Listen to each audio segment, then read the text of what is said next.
தாயின் மணிக்கொடி சொல்லுது ஜெயஹிந்த். ஆபரேஷன் சிந்தூர் காலைல இருந்து டிவில போட்டுக்கிட்டே இருக்காங்கப்பா.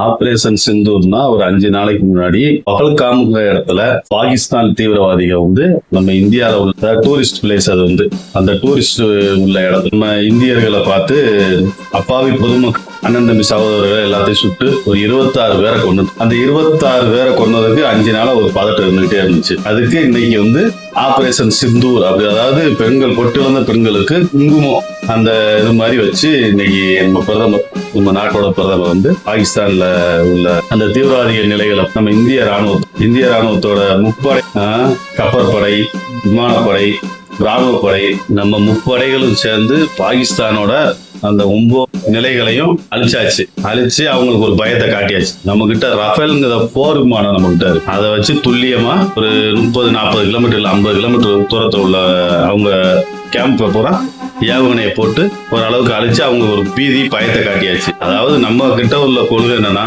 நம்ம போர் தொடுக்க மாட்டோம், அவங்க போர் தொடுக்காத வரைக்கும். அவங்க போர் தொடுத்தா நம்ம பதிலடி கொடுப்போம். இது வந்து நம்ம கிட்ட எல்லா அணு ஆயுதமும் நம்ம கிட்ட எல்லாமே இருக்கு.